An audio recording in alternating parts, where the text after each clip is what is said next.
Anti-Semitic hate is becoming increasingly common, unfortunately, with the highest numbers of anti-Semitic incidents here in the United States since ADL began recording them more than 4 decades ago, just last year.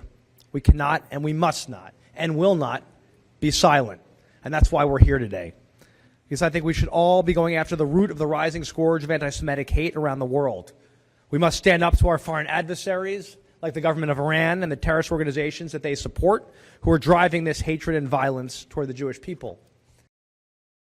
We are here today united in a bipartisan way to say that we will not tolerate this. We will not accept this as the norm, that our Jewish brothers and sisters have to live in fear of being murdered while practicing their faith. For far too long, Jewish leaders in Australia and around the globe have warned about the alarming, explosive rise in violent anti-Semitism. That threat, those warnings have fallen on deaf ears, and we are living with those consequences now. I wish that Jews could show up in synagogue without having to go through metal detectors, without having to worry whether they're a target, without having to look over their shoulder and think about what just happened in Bondi Beach.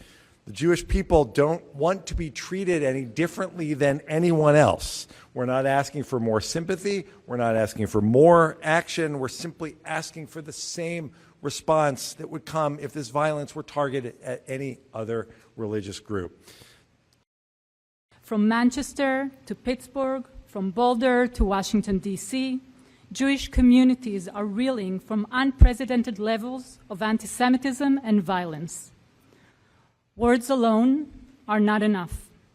Congress must increase funding for the Nonprofit Security Grant Program to keep at-risk communities safe here at home.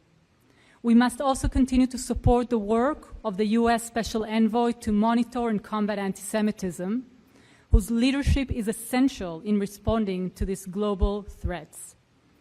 Rabbi Yehuda Kaplun's confirmation vote could not be more timely. For the memory of the 15 lives stolen at Bondi Beach and all victims of anti-Semitic terror, we must act now.